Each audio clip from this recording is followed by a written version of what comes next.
नर तन मिला है, इसे पाकर गंवाना नहीं। महाराज, ये हम आपको जो मानव रूपी तन मिला है, ये हमारा आपका बड़ा ही परम सौभाग्य है। ये कोई साधारण तन नहीं, मानव रूपी तन है, जिस तन को पाने के लिए स्वयं देवता लोग भी परेशान रहते हैं। महाराज, 84 लाख योनियों में भ्रमण करने के बाद में ये मानव रूपी तन मिलता है,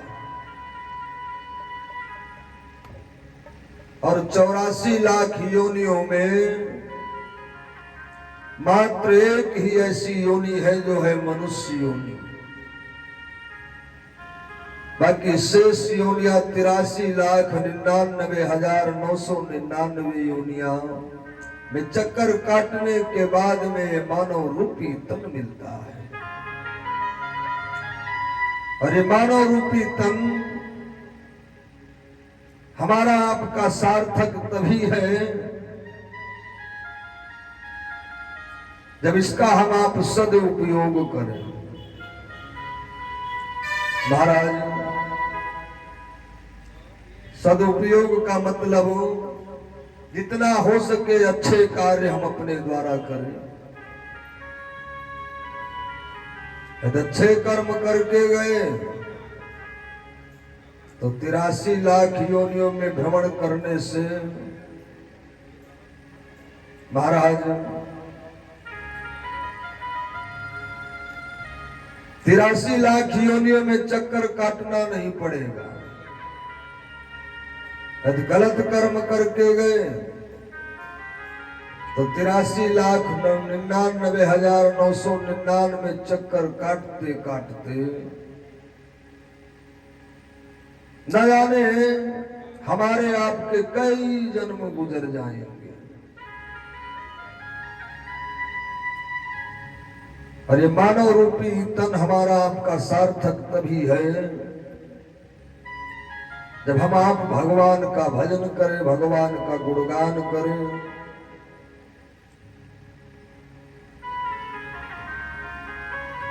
आइए सभी लोग 2 बार प्रेम से भगवान का भजन करेंगे, गुणगान करेंगे। इसके बाद में भगवान की कथा की ओर चलेंगे, जैसी प्रभुनाथ की इच्छा।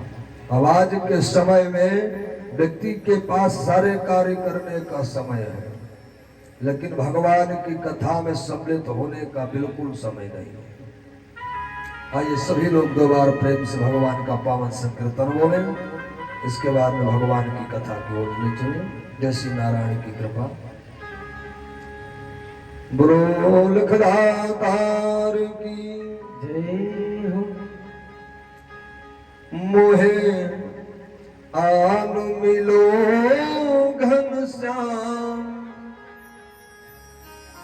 मोहे आन मिलो घनश्याम, बहुत दिन बीत गए। मोहे आन मिलो घनश्याम, बहुत दिन बीत गए। मोहे आन मिलो घनश्याम, बहुत दिन बीत गए। घनश्याम, बहुत दिन बीत गए। आन मिलो घनश्याम, बहुत दिन बीत गए। बीत गए दिन, बीत गए, बीत गए दिन, बीत गए, बीत गए दिन, बीत गए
मुरली वाले मुरली बजा जाओ, मुरली वाले मुरली बजा जाओ, रूप सावरा झलक दिखा जाओ, रूप सावरा झलक दिखा जाओ, मीरा के घनश्याम, मीरा के घनश्याम बहुत दिन बीत गए, मेरा के घनश्याम बहुत दिन बीत गए, आनंद घनश्याम बहुत दिन बीत गए,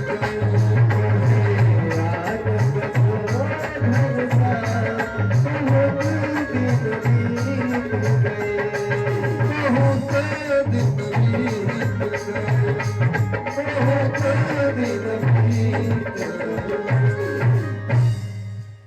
बोलो वृंदावन बिहारी लाल की, जय हो। बोलो लखदातार की। जय हो। आइए आपके मन को सीधे भगवान की कथा की ओर ले चले। आओ देवी देवता हरियाओ शिव भगवान,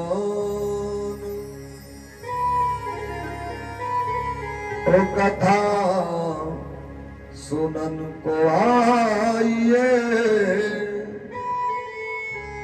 पवन पुत्र हनुमान। बोलो हनुमान जी महाराज की जय हो। जैसा कि आप सब लोगों ने रात्रि वेला में कथा के माध्यम से श्रवण किया कि महाराज ब्रह्मा जी के 4 पुत्र ज्ञान और वैराग्य को तरुण अवस्था में लाने के लिए हरिद्वार में गंगा नदी के किनारे मोक्ष प्रदायिनी श्रीमद् भागवत की परम पावन गाथा सुना रहे हैं। आज उसी कथा के अंतर्गत संत नारद जी ब्रह्मा जी के 4 पुत्रों से प्रश्न कर दिया, महाराज प्रभु हमारे मन में एक विचार है। बोले क्या विचार है देव ऋषि नारद? बोले महाराज हमारे मन में एक प्रश्न ये है कि यदि किसी व्यक्ति ने अपने जीवन काल में सदैव अधर्म किए हो, पाप कर्म किए हो, और उसी पाप कर्म के चलते ही उसकी अकाल मृत्यु हो जाए महाराज, और वो व्यक्ति मरने के बाद में प्रेत योनि में चला जाए, तो महाराज क्या ऐसी प्रेत योनि से भी मुक्ति का कोई उपाय है?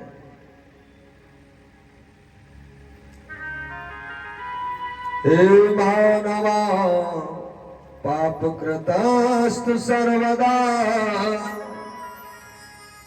सदा दुराचारि रता विमर्गः क्रोधा अग्नि दग्धा कुटिलाश्च सप्तयज्ञेन कलो पुनन्ते। कहा महाराज कैसे प्रेत योनि से मुक्ति का भी कोई उपाय है? यदि है महाराज तो आप हमें सारी कथा सुनाने की कृपा करें। आज ब्रह्मा जी के 4 पुत्र देव ऋषि नारद को बतलाने लगे, नारद एक समय की बात है। और तुंगभद्रा नदी के किनारे एक ही बड़ा सुंदर नगर बसा हुआ। उस नगर का नाम उत्तमपुर नगर है। तुंगभद्रा तटे पूर्वम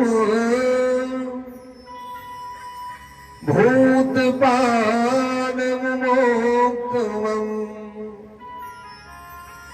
यत्र वर्णा स्वधर्मेण सत्य सत्य कर्म तत्परा। कहा महाराज, उस तुंगभद्रा नदी के किनारे एक उत्तमपुर नाम का नगर बसा हुआ है। और उस नगर में सभी धर्मों का पालन करने वाले सभी सभ्रांत लोग निवास करते हैं। महाराज, उसी गांव में एक विप्रदेव भी निवास करते हैं, एक पंडित जी निवास करते हैं, जिनका नाम आत्मदेव है। जैसा नाम है महाराज का ए भाई, उसी के अनुसार उनके अंदर गुण भी विराजमान है। आत्मदेव का मतलब जानते हो? जिसने अपनी आत्मा में देवत्व का दर्शन कर लिया हो, वही आत्मदेव है। महाराज, पंडित जी बेचारे बड़े ही सीधे एवं सरल स्वभाव के। महाराज, विप्रदेव जी जितने सीधे एवं सरल हैं, ठीक उतनी ही विपरीत उनकी घरवाली है, जिनका नाम धुंधुली है। विप्रदेव जी बेचारे नित्य प्रतिदिन दूसरों के घरों में जाकर के पूजा पाठ अर्चना करते हैं और यजमानों के यहां से खूब रुपया पैसा माल खजाना एकत्रित कर रखा है। भाई, लेकिन पंडित जी को ज्ञान भी बहुत है, लेकिन मन जो है थोड़ा लोभी है, धन के पीछे अधिक भागते हैं। महाराज, विप्रदेव जी जब यजमानों के यहाँ पूजा पाठ कराने जाते हैं ना, तो धुंधुली जो है उसका नित्य प्रतिदिन का एक ही कार्य है, कभी इधर बगल वाले पड़ोसी से झगड़ा करना, कभी इधर बगल वाले पड़ोसी से झगड़ा करना, नित्य प्रतिदिन का एक ही कार्य है। अरे तो विप्रदेव जी जब पूजा पाठ करा करके वापस आते हैं ना, तो वैसे हाथ जोड़ करके खड़ी होती है कि मानो सती अनुसुईया के बाद में इसी का नंबर है। बहुत लोग ऐसे हैं, है ना? ऐसे बहुत लोग हैं भी, जो ऊपर से तो कुछ और है, अंदर से कुछ और है? लेकिन वेद शास्त्र एक बात और कहता है, जो ज्यादा दिखावा करे, ज्यादा प्रेम दिखावे, तो समझ लो वो व्यक्ति ठीक है नहीं। वो जरूर कोई स्वार्थ आपसे निकालना चाह रहा है। स्वार्थ निकल गया, सीताराम राघव मिली भभूति नाघव, कोई मतलब नहीं है।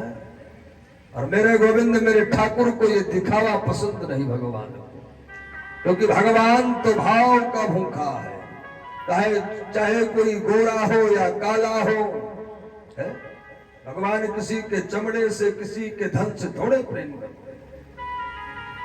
भगवान तो भाव के भूखे हैं। बाबा ने सुंदर पंक्तियों में बतलाया, क्या बतलाया है? निर्मल मन जन सो मोह पावा।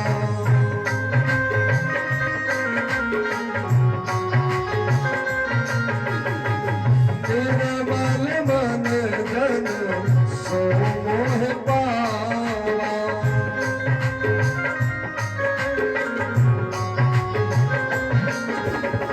निर्मल मन जन सो मोह पावा।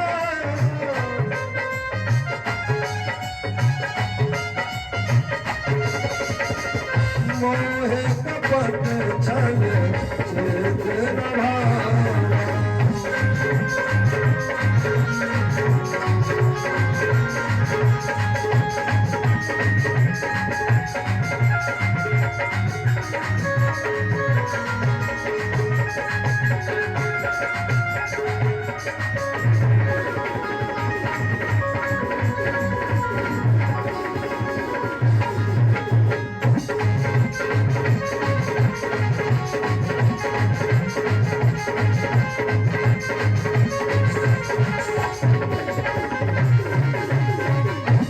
निर्मल मन जन ओ सो मोह पावा।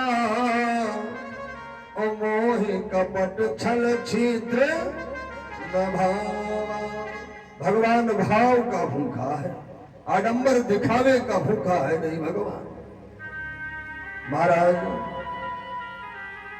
आज धुंधली के नित्य प्रतिदिन का यही कार्य है। पहले तो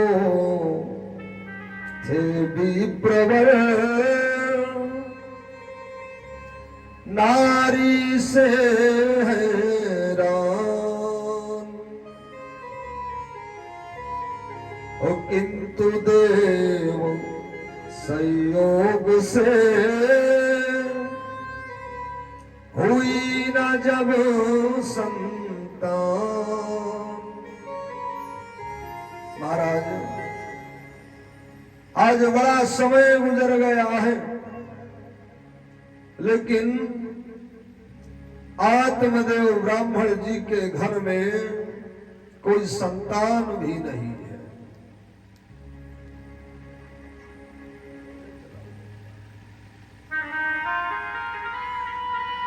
महाराज पहले तो बेचारे अपने घर वाली से बड़े परेशान हैं, लेकिन आज संतान भी जब नहीं प्राप्त हुई ना, तो विप्रदेव जी बड़े चिंतित रहते हैं। महाराज अब तो पड़ोसियों का भी आना जाना प्रारंभ हो गया। लोग ताना देने लगे। किसी ने कहा महाराज आप सोने का दान करो संतान हो जाएंगे, चांदी का दान करो, भूमि का दान करो, अन्न दान करो।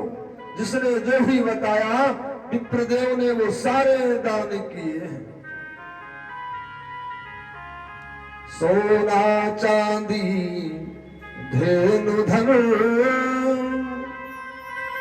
जो कुछ भी था पास दे डाला सब दान में, किंतु न पूंजी आस। जिसने जो भी बताया है आज खूब धन दान में दिया है, लेकिन कोई संतान प्राप्त हुई नहीं। महाराज बेचारे पंडित जी आज जब पड़ोसी भी ताना देने लगे ना, तो महाराज विप्रदेव ने रात्रि में मन में विचार किया है, या तो आज संतान लेकर के आएंगे या कहीं दूर जाकर के अपने प्राणों का बलिदान दे देंगे। महाराज आज रात्रि में ठीक समय 12 बजे अपना सारा घरवार का त्याग कर दिया पंडित जी ने। और त्याग करने के बाद महाराज विप्रदेव मन में निश्चय कर लिया है कि या तो आज संतान लेकर के वापस आएंगे या कहीं दूर जाकर के अपने प्राणों का बलिदान कर देंगे। महाराज आज चलते चलते पंडित जी एक घने वन में पहुंच गए और उस घने वन में जब गए ना महाराज, तब आज अपने प्राणों का बलिदान देने के लिए उपाय ढूंढ रहे, लेकिन जब कोई उपाय नहीं मिला ना, कोई रास्ता नहीं दिखा, तो विप्रदेव जी एक वृक्ष के नीचे बैठ करके रोना प्रारंभ किया है। और जब रोना प्रारंभ किया ना, तो महाराज आज उसी मार्ग से एक सन्यासी जी जा रहे हैं।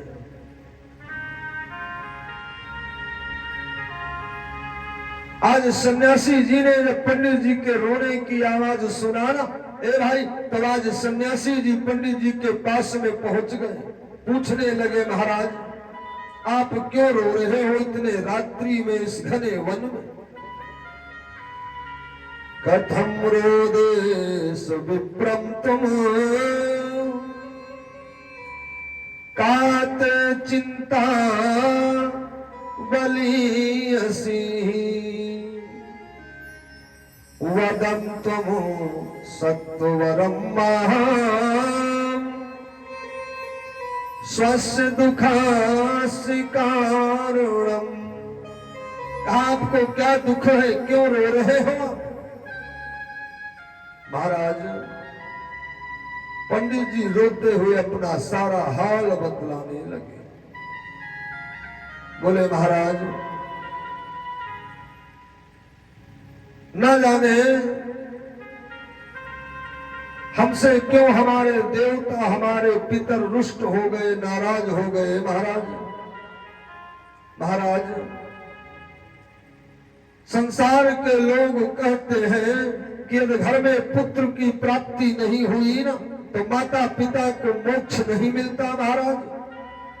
महाराज न जाने हमने ऐसे कौन से पूर्व जन्म में अपराध किए, पाप कर्म किए कि हमें एक संतान का सुख प्राप्त नहीं हुआ।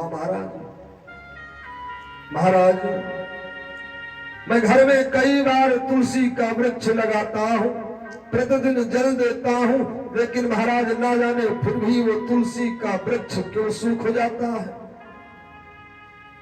कई वर्षों से महाराज मैंने घर में एक गऊ भी पाल रखी है। आज तक उस गऊ ने भी किसी बछड़े को जन्म नहीं दिया। महाराज लोग कहते हैं कि हमारे पूर्वज ने, हमारे पितरों ने कोई पाप कर्म किया है, इसीलिए भगवान ने हमें एक संतान नहीं दिया, एक पुत्र नहीं दिया। महाराज आज जब सन्यासी जी को सारा हाल बताया, सन्यासी जी कहने लगे, विप्रदेव मुज्जा ज्ञानम प्रजारूपम बालिष्ठा कर्मणो गति विवेकम तो समास्याधम त्यज संसार वासनम। कहा, महाराज आपको किसने इस भ्रम में भटका दिया कि जिस माता पिता के यहाँ पुत्र नहीं है उनको मोक्ष नहीं मिलता। महाराज जरा विचार करना, यदि पुत्र आज नहीं है तो 1 माह, 2 माह, 4 माह, 1 वर्ष, 2 वर्ष रो लोगे, लेकिन विप्रदेव यदि पुत्र हो करके कपूत निकल गया ना, तो माता पिता को पूरे जीवन पर्यंत रोना पड़ता है। किसने आपको इस भ्रम में डाल दिया महाराज? महाराज हमारी बात मानो विप्रदेव, और ये जो संतान प्राप्ति की कामना लेकर के मन में आए हो ना, ये संतान प्राप्ति की सारी कामनाओं को अपने मन से निकाल दो। मेरे गोविंद मेरे ठाकुर के चरणों के पुजारी हो जाओ, उन्हीं को अपना पुत्र मान लो महाराज। सन्यासी जब समझाने लगे ना, हे भाई, तो पंडित जी की नाराज हो गए। बोले तुम संत महात्मा होते ही ऐसे हो कि किसी ने थोड़ा सा अपना दुख क्या कह दिया तो तुम उसे उपदेश देने लगते हो। महाराज हम आपका उपदेश लेने आए नहीं यहाँ पर, यदि देना है तो हमें एक संतान दे दो महाराज। सन्यासी जी जान गए कि पंडित जी ऐसे मानने वाले नहीं है। महाराज सन्यासी जी ने अपनी टोकरी से एक फल निकाला है और फल विप्रदेव को दे दिया। कहा महाराज पंडित जी ये फल ले जा करके आप अपनी पत्नी धुंधली को खिला देना। इस फल के खाने से निश्चित ही उसके द्वारा एक सुंदर बालक का जन्म होगा महाराज। ए भाई जब पंडित जी को फल मिला ना तो विप्रदेव बेचारे बड़े प्रसन्न हुए हैं और फल लेकर के आज दौड़ते हुए घर को आए। फल अपनी पत्नी धुंधुली को दिया है, समझाने लगे देखो धुंधुली ये फल हमें एक संत महात्मा ने दिया है, उन्होंने कहा है कि ये फल खाने से आपके द्वारा निश्चित ही किसी संतान का जन्म होगा धुंधुली। आज धुंधुली ने मन में विचार किया कि हमने सुना है कि संतान का पालन पोषण करने के लिए माता पिता को बड़े दुख सहन करने पड़ते हैं, बड़ा कष्ट उठाना पड़ता है और ये कार्य तो हमसे होगा नहीं। महाराज ऐसा मन में विचार करके आज धुंधुली वो फल ले जाकर के पंडित जी ने घर में जो एक गऊ पाल रखी है ना उस गऊ को खिला दिया। समय बीतता जा रहा है। महाराज आज धुंधुली पड़ोस के एक गांव में अपने बहन से मिलने के लिए गई है।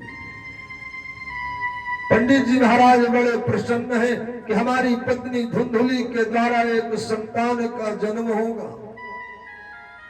जब सारा हाल बताया ना धुंधुली ने कहा बहन हमारे मन में बड़ी चिंताएं हैं क्योंकि वो फल तो हमने खाया नहीं है और हमारे महाराज को जब ये बात ज्ञात होगी ना तो उन्हें बड़ा दुख होगा। बहन धुंधुली की बहन समझाते हुए कहने लगी देखो बहन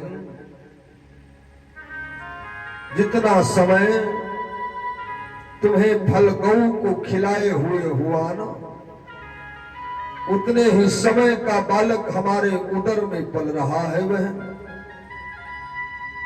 और वैसे भी बहन हमारे पास अनेकानेक संतानें हैं, हमारे पास बड़ी निर्धनता है, बड़ी गरीबी है अपने संतानों का पालन पोषण भरण करने के लिए।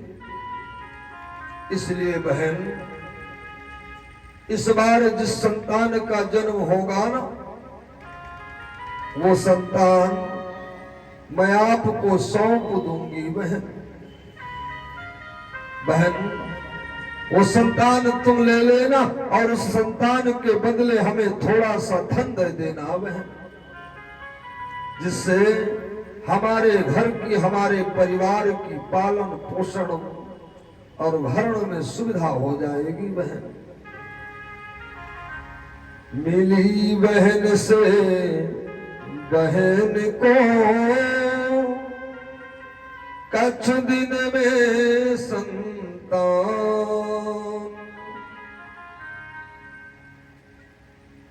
आज महाराज समय बीतता जा रहा है और कुछ समय के बाद में धुंधुली की बहन के द्वारा एक सुंदर पुत्र का जन्म हुआ है। धुंधुली ने उस बालक को अपने पति के हाथों रातों रात धुंधुली की बहन ने धुंधुली के यहाँ पहुंचा दिया है। महाराज आज धुंधुली जब बालक को पाया ना तो बड़ी प्रसन्न हुई है। महाराज विप्रदेव भी बड़े प्रसन्न हुए हैं। थोड़े समय के बाद में पंडित जी ने घर में जो गऊ पाल रखी है उस गऊ के द्वारा भी एक सुंदर बालक का जन्म हुआ है, जिसका सर्वांग शरीर तो मनुष्य के समान है, लेकिन कान जो है वो गऊ के समान है।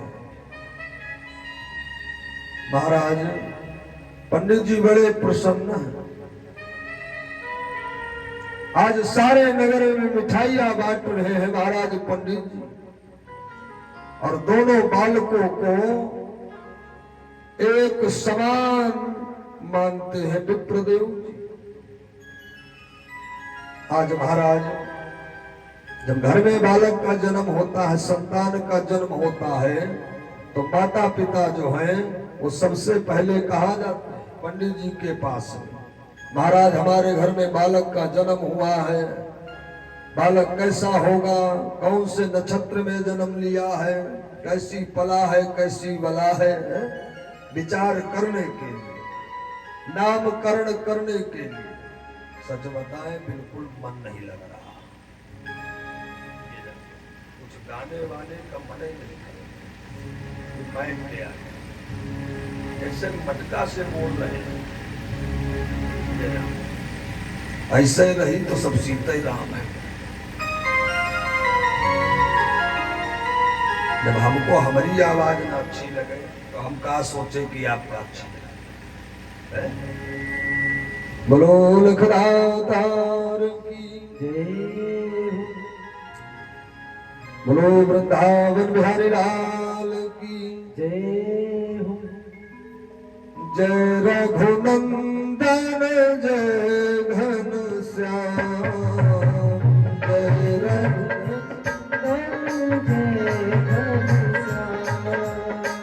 श्री राम जय राम जय जय राम, श्री राम जय राम जय जय राम, श्री राम जय राम जय जय राम, श्री राम जय राम जय जय राम, जय सिया राम जय जय सिया राम, जय सिया राम जय जय सिया राम, सीता राम जय सीता राम, सीता राम जय सीता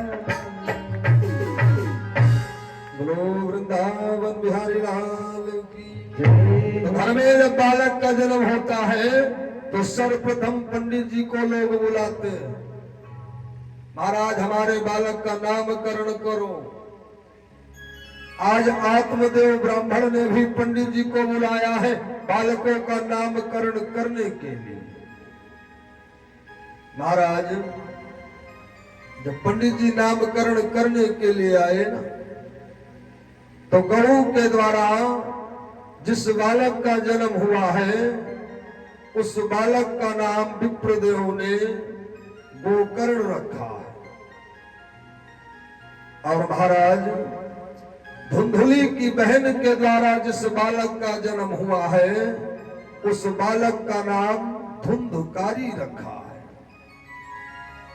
महाराज जब दूसरे बालक का नामकरण करने लगे ना, तो इतने में धुंधली आ गई। कहा देखो महाराज, ये बालक हमारा है, इसको जन्म हमने दिया है, इसलिए इसका नामकरण भी करने का अधिकार हमको ही है।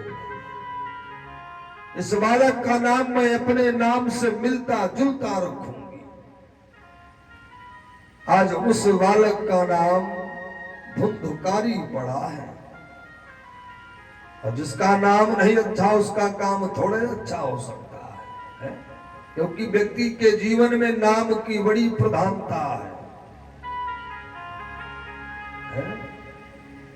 और नाम के अनुसार यदि गुण नहीं है तो नाम व्यर्थ है। नाम के अनुसार हमारे पास गुण भी होने चाहिए। महाराज पहले के जो लोग थे वो अपनी संतानों का नाम भगवान के नाम से मिलता जुलता रखते थे ना। राम आश्रय, राम फल, राम बलि, ऐसे नाम लोग रखते थे। क्यों रखते थे? वो इसलिए नाम रखते थे कि यदि हो सकता है हमारे जीवन के अंतिम समय में यदि हम नारायण का नाम लेना भूल जाए तो अपने पुत्र को जब आवाज देंगे तो इसी बहाने हमारे मुख से नारायण का नाम निकल जाए। लेकिन जब से ये इंग्लिश मीडियम जमाना आया, बेईमान जमाना है, इंग्लिश मीडियम, तो नाम भी इंग्लिश मीडियम हो गए। चिंटू, पिंटू, मिंटू, सब इंग्लिश मीडियम के नाम भी हो गए। तो नाम का प्रभाव जरूर होना चाहिए। महाराज आज धुंधली ने अपने पुत्र का नाम धुंधकारी रखा है। विप्रदेव जी दोनों बालकों को एक समान मानते हैं, एक जैसी शिक्षा देते हैं, एक जैसा भोजन देते हैं, एक जैसे वस्त्र देते हैं, लेकिन दोनों के विचार अलग अलग हैं। एक समान भोजन बसन, एक रूप की चाह, एक समान भोजन बसन, एक रूप की चाह, और पर चलते ही चल पड़े अपनी अपनी राह।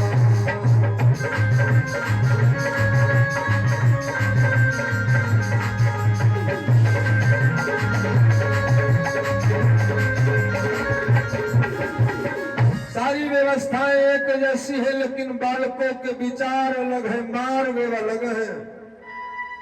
महाराज गोकर्ण जी जो है ना, जब प्रातः काल सो करके उठते हैं तो सर्वप्रथम अपने माता पिता के चरणों में प्रणाम करते हैं। और वो बालक जीवन में कभी दुखी रह नहीं सकता है, वो अपने माता पिता का सम्मान करता है, प्रणाम करता है अपने बड़ों का। उसके जीवन में कभी कोई संकट आने वाला नहीं है। महाराज गोकर्ण जी बेचारे प्रातः काल सोकर उठते हैं, माता पिता के चरणों में प्रणाम करते हैं, स्नान करते हैं, भगवान का भजन करते हैं। लेकिन नीच धुंधकारी जो है आज वो गलत मार्ग पर चल पड़ा। महाराज धुंधकारी आज मदिरा पान करने लगा है, जुआ खेलने लगा है, वैश्याओं की संगति कर लिया है। घर में विप्रदेव जी ने जितना भी धन एकत्रित किया था, आज वो सारा धन समाप्त कर दिया। महाराज विप्रदेव जी से आज जब समझाने का प्रयास करने लगे ना, तो नीच धुंधकारी पंडित जी की महाराज की कोई भी बात मानने को तैयार नहीं हो रहा। आज विप्रदेव जी रात्रि में विश्राम कर रहे हैं, लेकिन महाराज को नींद नहीं आ रही है। आज वही सन्यासी की सारी बातें मन में विचार कर रहे हैं कि मैंने संत की बात मान लिया होता ना, तो आज हमें ये दिन देखना नहीं पड़ता। और मनुष्य के जीवन में उसके कर्म की प्रधानता है। जैसा कर्म करोगे फल वैसा निश्चित ही भोगना पड़ता है। बाबा ने सुंदर पंक्तियों में बतलाया, क्या बतलाया है? कर्म प्रधान विश्वराचिरा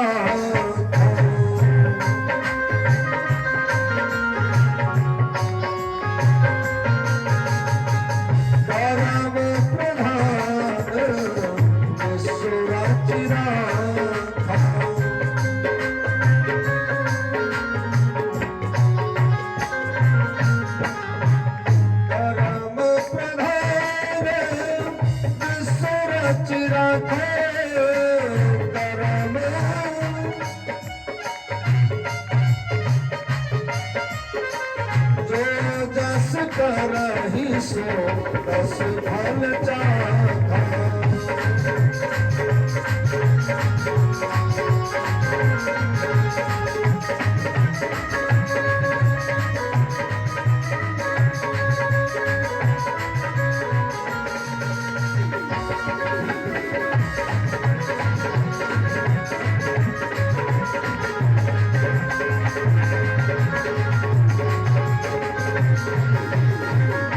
कर्म प्रधान विश्व चिराखा, और जो जस करहि सो तस फल चाखा। जैसा कर्म करोगे फल वैसा निश्चित ही भोगना पड़ेगा। महाराज आज रात्रि में सारी बातें सोच करके रो रहे हैं पंडित जी। यदि आज हमने सन्यासी की बात मान लिया होता तो आज हमें ये दिन देखने का समय नहीं आता। महाराज आज गोकर्ण जी ने जब पिता की रोने की आवाज सुनी ना, तब आज समझाने लगे हैं, पिताजी क्यों रो रहे हो महाराज? आज सारा हाल बतलाया है। आत्मदेव ब्राह्मण जी गोकर्ण जी समझाने लगे, देखो पिताजी इस संसार में कोई किसी का है नहीं महाराज। महाराज ये नासवान दुनिया इसका न ठिकाना है। ये नासवान दुनिया इसका न ठिकाना है। मुसले है हवा पानी इसका तो आना जाना है। पिताजी इस संसार में कोई किसी का नहीं, कोई सगा नहीं, कोई अपना नहीं महाराज। पिताजी जिस पुत्र के लिए आप रो रहे हो महाराज, आप यदि हमारी बात मानो तो ये सारे मोह माया के सारे बंधनों का त्याग कर दो महाराज। माता पिता पुत्र वरधांगी ये सब है स्वार्थ के संगी। ओ बीच ही मिले बीच छुट जाई है। अंत समय को काम नहीं है। पिताजी इस संसार में कोई किसी का ना माता है, ना कोई किसी का पिता है, ना भाई है, ना बहन है, ना रिश्तेदार, ना नातेदार, ना टोला, ना मोहल्ला। जब तक बात बनी है सब आपके अपने हैं। महाराज हमारे पास में धन है तो सब हमारे हैं, और धन नहीं तो कोई किसी का नहीं है। बतलाया भी गया, क्या बतलाया गया? पैसा रहे गांठ में, ओ यार संग संग डोलई। अरे पैसा नहीं गांठ यार मुंह से नहीं बोले।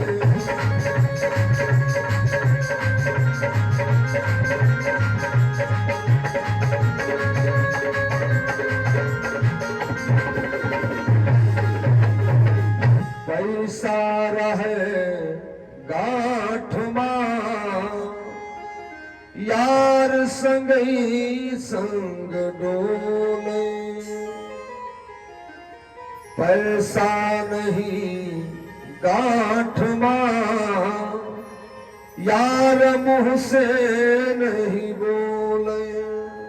जब तक पिताजी को पेंशन मिल रही, नाश्ता 3 टाइम मिल रहा है, पेंशन बंद हुई, कहा 1 टाइम का नाश्ता बंद करो। है? ये बड़ी मतलबी दुनिया है। धन है सब तुम्हारे हैं, जब तक स्वार्थ है सब तुम्हारे हैं। इसलिए पिताजी हमारी बात मानो और ये सारे मोह माया, सारे बंधनों का त्याग कर दो। अपनी प्रीति भगवान के चरणों में लगाओ पिताजी। महाराज आज आत्मदेव ब्राह्मण को जब समझाया ना गोकर्ण जी, आत्मदेव ब्राह्मण जी आज रात्रि में अपना सारा घर बार पुत्र पत्नी सबका त्याग कर दिया है। चल रे हंसा अमर लोक को, यहाँ नहीं कोई तेरा है। जग वालों का हुआ अंधेरा, तेरा हुआ सवेरा है। आज सबका त्याग कर दिया ए भाई। और त्याग करने के बाद में विप्रदेव जी आज रात्रि में घने वन की ओर चल दिए। लेकिन जब चले ना तो ये माया, ये मोह जो है, ये इतनी जल्दी पीछा छोड़ता नहीं है। आज महाराज विप्रदेव जी को पुत्र की याद सता रही, पत्नी की याद आ रही है, मार्ग में रोते हुए जा रहे हैं। महाराज आज आत्मदेव ब्राह्मण जी आज घने वन में पहुंच गए,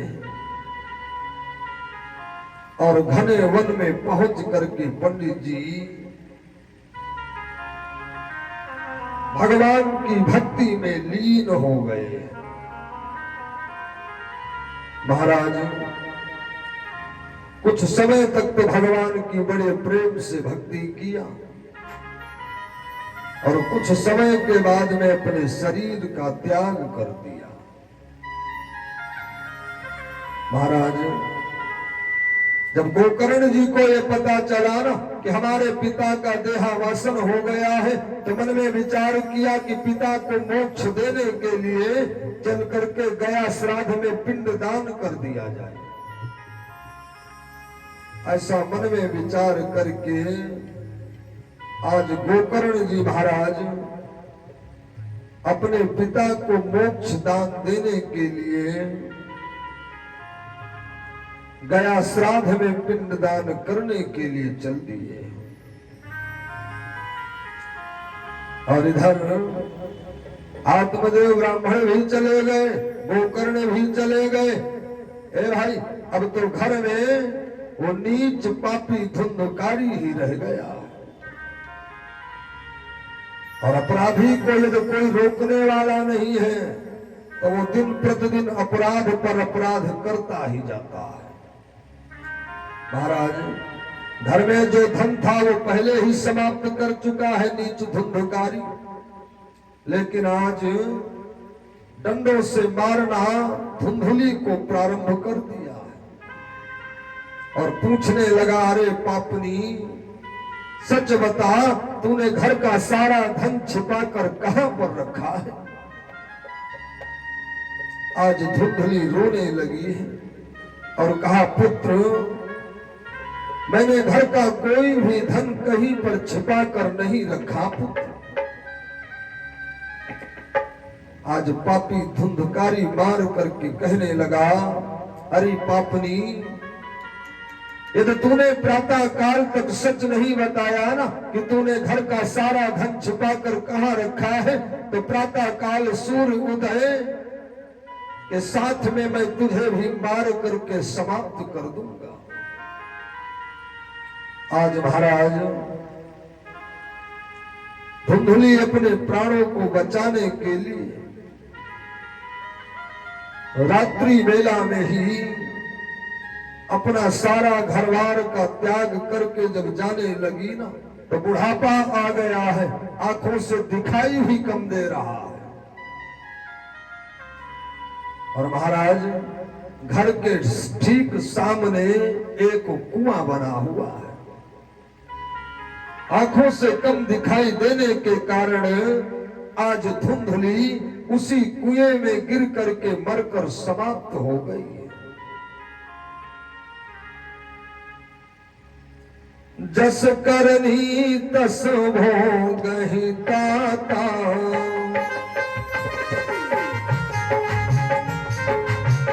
जस करनी तस भोगहि ताता,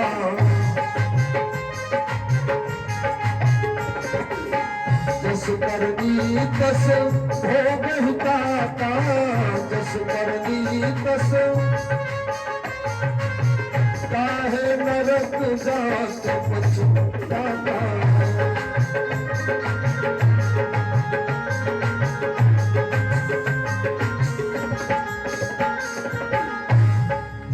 जस करनी तस भोगहि ताता,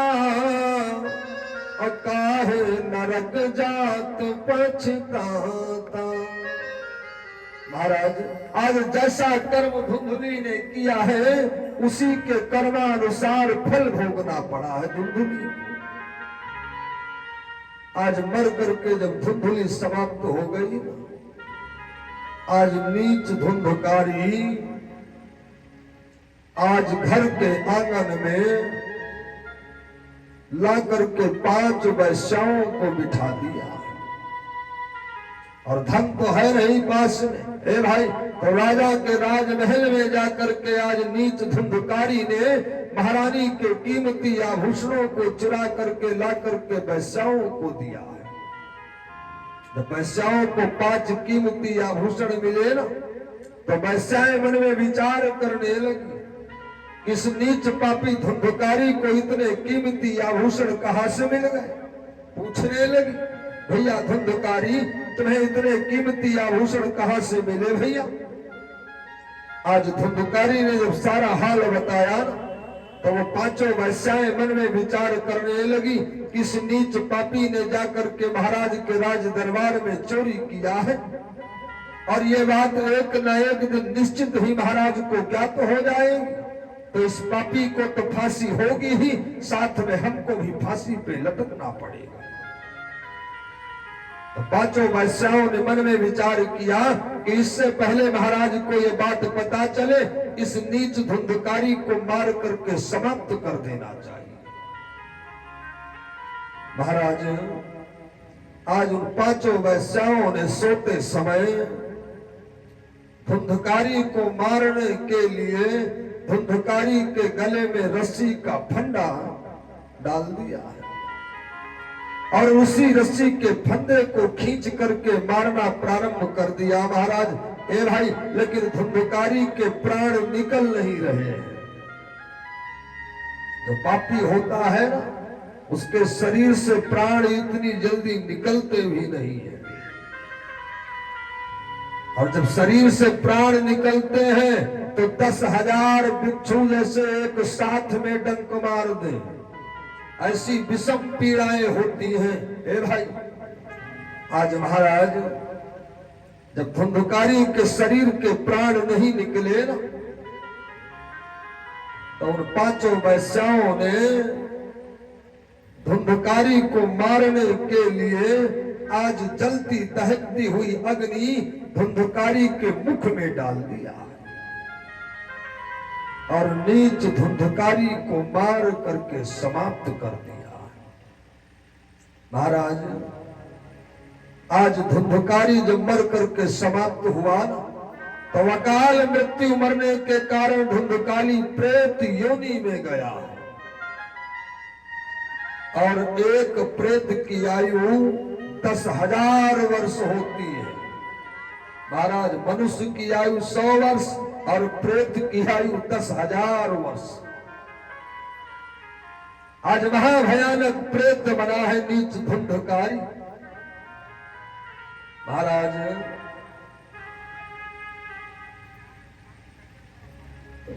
इधर जब गोकर्ण जी को गया श्राद्ध में ज्ञात हुआ ना कि हमारे पिता के साथ में हमारे भाई धुंधकारी का भी देहावसान हो गया,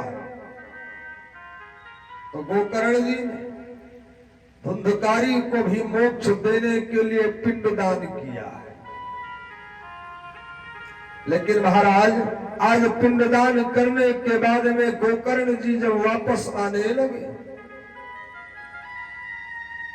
और जैसे ही अपने मकान के समीप आए ना, तो नीच धुंधकारी प्रेत बन गया। और प्रेत जो होता है वो सर्व सामर्थ्यवान होता है, कोई भी स्वरूप धारण करने में। आज महाराज जैसे अपने भैया गोकर्ण को देखा, तो महाराज आज वो नीच धुंधकारी अपना स्वरूप बदल करके गोकर्ण जी के समक्ष आना प्रारंभ कर दिया।